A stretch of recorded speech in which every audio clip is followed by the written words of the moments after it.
Imagine this. You have a server, you have a DB.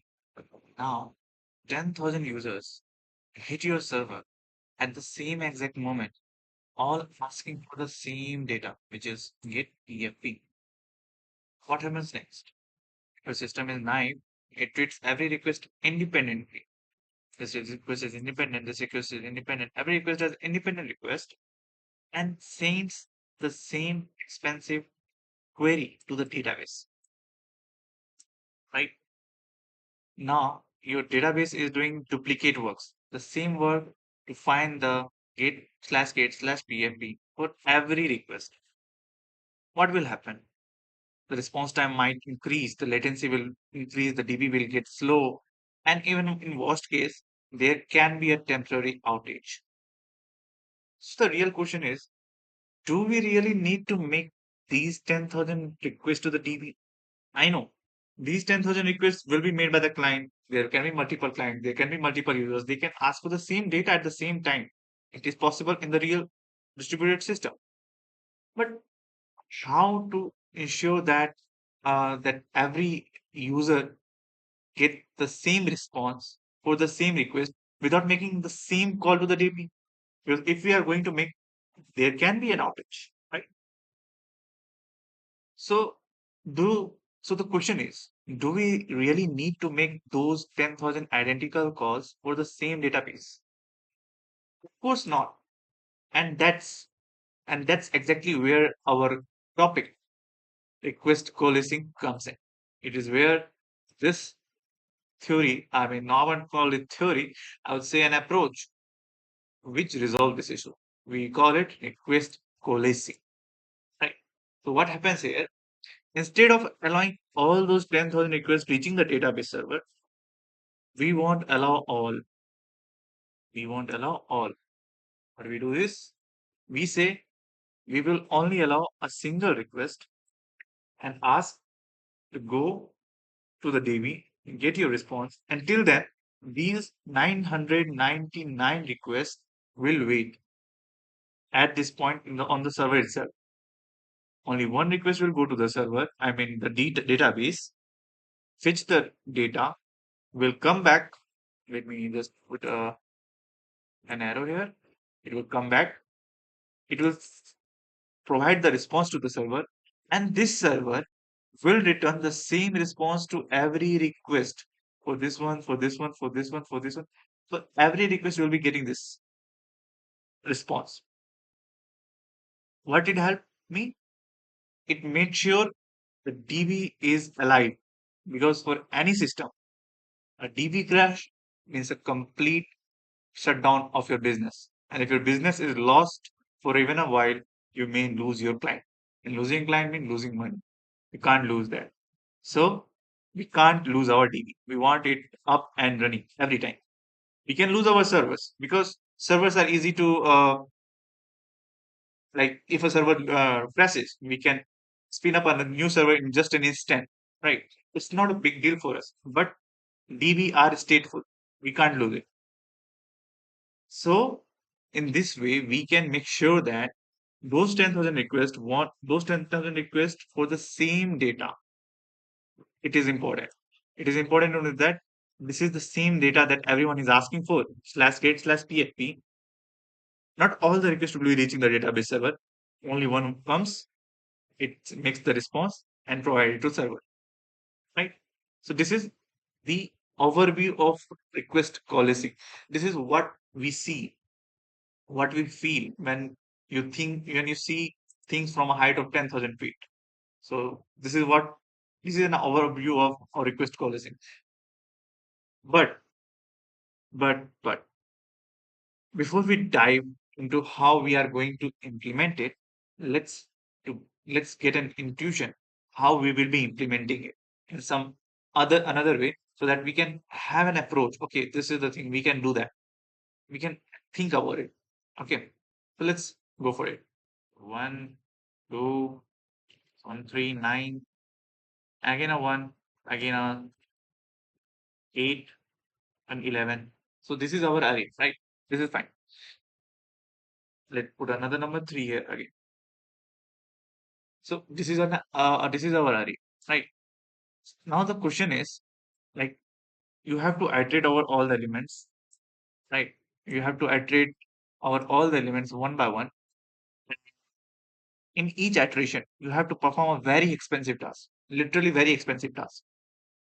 You perform it, you store the result, and move ahead. Fine, fine by me.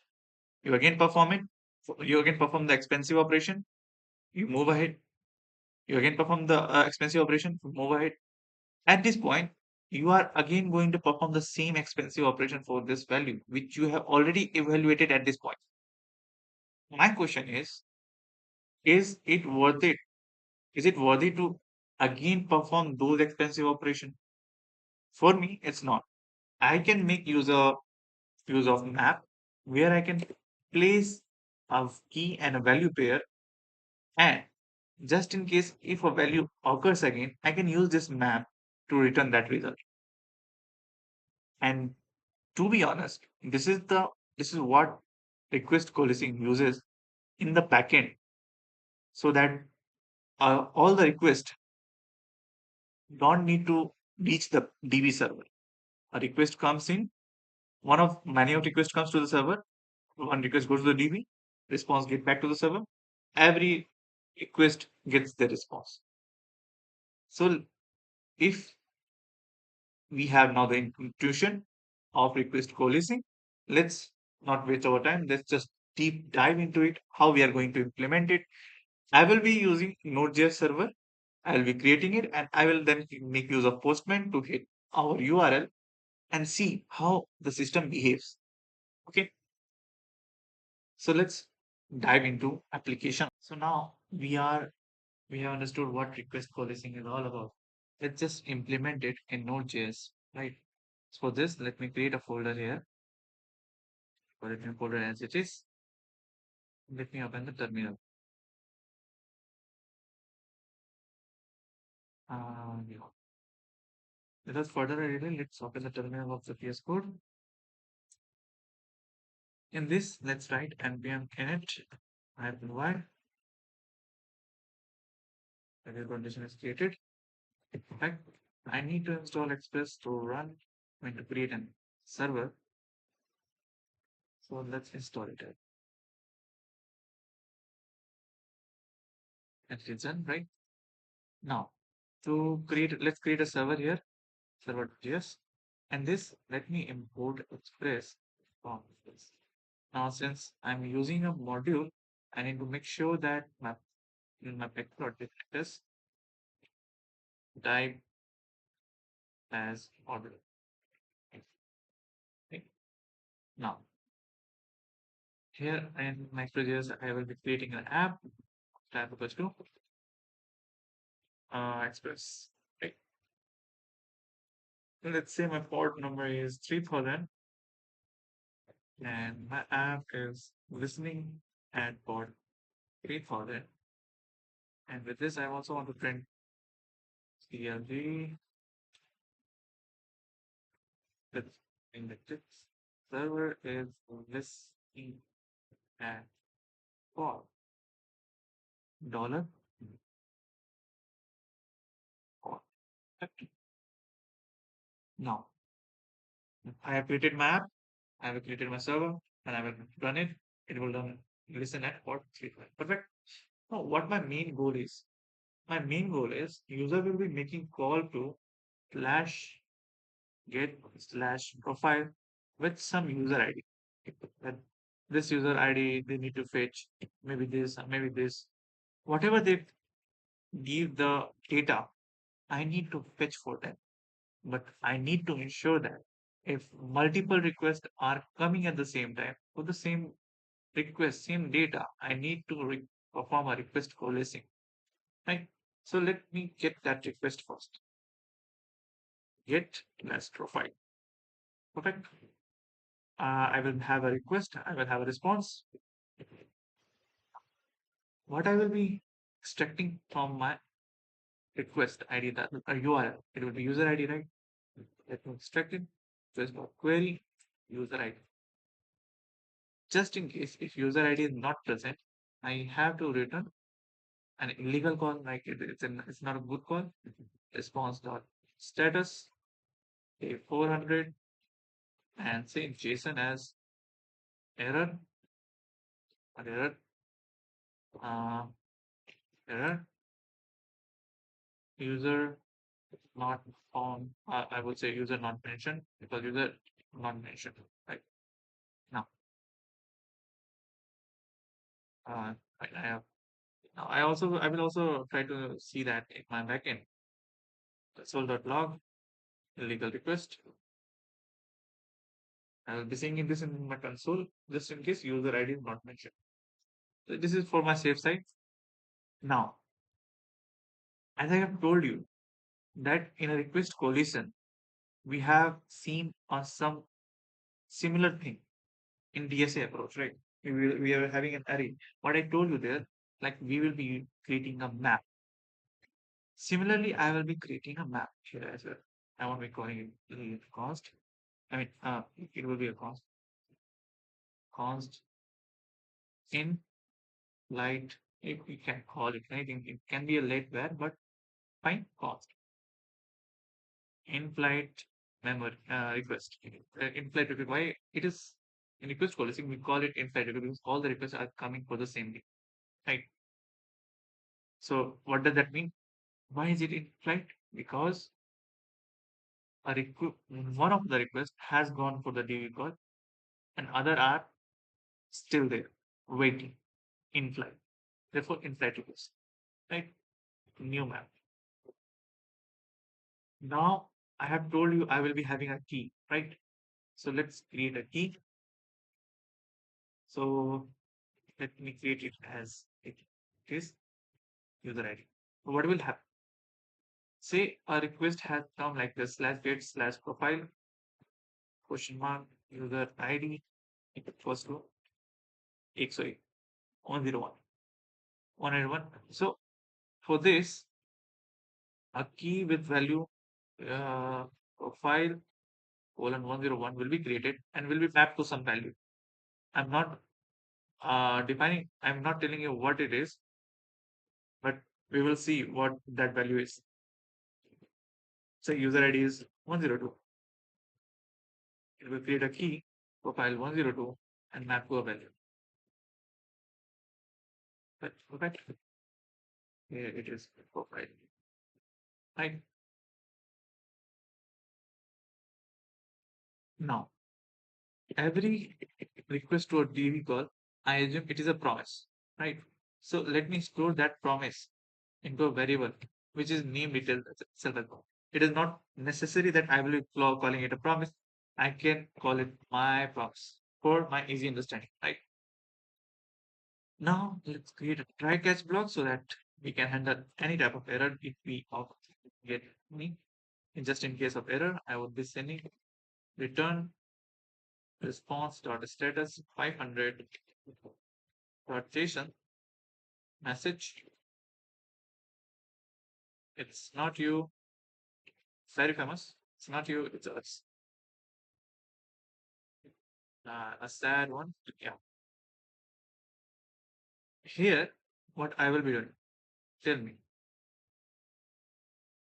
I will check. Uh, so my promise is created, right? I will do what? I will check if if if a request that has came, if that key, because for every request we are creating a key, right? And if that key is present in my in-flight request, if my in-flight request dot has that key, I will be performing some operation. Let me repeat it again. In-flight request is a map for me, and in case a request has came, a key will be generated, and that key is present in my in-flight request map. I'll be doing something there. For now, let's push into the parking now. Let's place it into parking now. Let's understand this. So if it is my fresh request, if it's my first request, let me just print it into my console saying new request for dollar. I put using dollar. I would have to use the matrix. Yes. So for key, right? Uh, I will create a promise, right? But for this, let me have a separate function for this so that we can understand if we get into some error, we can just easily find where that error is. Let me call this function as big dv for. Okay, it will take user ID. Now it will return a new promise. Resolve state. Okay, soul.log dv by user ID. Correct. Set. Now think, think. Here you have to think.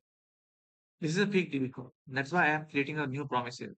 But in real life, you will be making an actual DB code. It will be consuming some moment of time. Here, it will be instant, right? Printing something on my console, it will be instant. But I don't want that. I want to make an environment where my DB call is very time consuming. Just, just so that we can see how the things are reacting. Let me create a set timeout for say 30 seconds. And I hope 30 seconds is good enough to understand what is happening. It's a 30-second set timeout, right? In this set timeout, I will be resolving, right? Perform the resolve state. Now, resolve. What do you have to resolve? You have to resolve this promise and give it the user ID. The name is, uh, let's call it request coalescing itself, right? But with this, let's also print the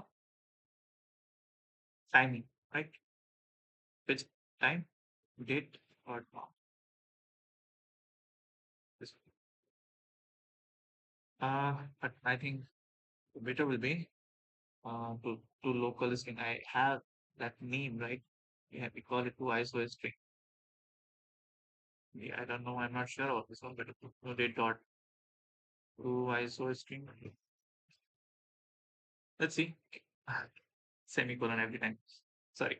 So this is a fake DB call, which will be printing something to my server console and will be consuming a time of 30 seconds. Post that will send promise as a resolve state. So my variable let make this function. So right now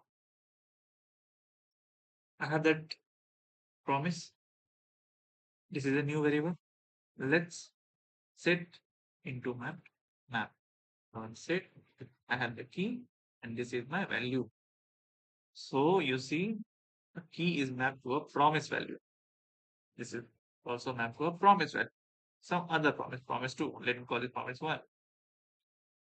Okay, it is mapped to another promise value. Now it just map into promise. Right now, what will happen? I have told you that I won't be serving stale data to my consumers, right? If I don't erase this key at a time, then I will be serving a stale data to my consumers, right? But stale data means loss of this. But when to erase the data? So to erase the data, we will check if my promise is done. My promise, not finally, a promise is completed, resolved, or either rejected. I will say promise has been done, complete. Let's say flight request dot delete. Delete this key. Done and dusted. From the 10,000 request, one request has reached the DB. When the promise is completed, it returns that result every other request and deletes that key. This is the whole funda or your approach with this, right? Now, once this is done, let's perform const data. Let's get the data. We have to send the data to the users, right? So let's data equals to await this promise. To the promise, which is that promise? My promise. My promise is that one. So let wait for this one. And binary response.json as data. But wait, we have made use of await. And we need to make sure that our function call for this is the same. Perfect. Now we have made sure something for if my key is not present, if it is a fresh request. But if it is not a fresh request, we need to make sure that it is mapped to the same promise. So this is the thing. What we were doing in our array, remember, we perform that expensive task for one value. And if that same value appears again, we were not doing that expensive task again. What we were doing, we were just checking our map and returning that value, right? So in the similar way, we will be saying coolest value, coolest value for the key, right? And let promise is what? Implied request.get key. That promise will be set to you, right? It won't be making any DB call, no DB call. You will see if there will be multiple DB calls, this line will be getting printed multiple times, right? But when I will be running this server and will be making some request via Postman, we'll see there will be only one line of it. So I guess we are done, but let me just print something else so that we can see more values like, let's say, const time equals to date dot time dot now. I'm not sure which is date dot now. We call it, I'm not sure if that time exists as a another keyword. We call it timer, time underscores, that's perfect. Add dollar score. So you can see we can we will be seeing at what time a request has came, which has arrived at the system. Now, so yes, uh, let me run this. Let me run this server onto a command prompt, right? Let's open the terminal. Let's clear everything, and let me run this. Node products. Server is running. Let's open the Postman. I have already 5 tab open, right? For that request localhost 3000 where my server is running slash get slash profile with my URL, and these are the query parameters where user ID, right? Similarly here, this is the same one, again a same one, again a same one, again a same one. Right? Don't worry about this one. It was multiple iteration of me trying the same thing, right? So that I can have you a clear data, right? Let's end this. It will take 30 seconds. Then this again take 30 seconds. I have to do it as soon as possible because 30 seconds will be ending soon. So now let me show you what server is having. You see, new request for profile 101 at this point. DB hit only for this one. The rest is coalesced. The rest is coalesced. This is the thing that I want to teach you. Be it 5 requests, 50,000 requests, 5 million requests, all requests will be coalesced. Only this request will be having a DB call. It will reach the DB, it will make up get a promise value, and it will respond. And in every call, you can see you are having the data. It has taken 30 seconds, exactly 30 seconds. Right. I made a little late. I get make this call at 27 seconds. I mean 3 seconds after my first call. And then 6 seconds, 8 seconds, and finally 10 seconds. but everyone is having the data, and not everyone is hitting the database. This is the thing, and this is what we call request coalescing. Now that you have understood what request coalescing is all about, let me just tell you another picture of. Okay, so what we can have is we can have a server, we can have a DB, but this server will be performing the request coalescing. And instead of reaching the DB directly, what we can have as a bonus, we can have a Redis. Yes, we can have a Redis here in memory database, right? So it can return the response way faster than our database, right? So in this way, we can make our system more elegant with having low level latency. And with this, thanks for watching this video. I hope you find it amusing and you have already have liked it. I just hope if you really like it, just hit the thumbs up. I just created this for my own so that in future I can understand it very beautifully. Thanks for watching. Really thankful for being here and waiting till the end. Thank you. See you in the next one.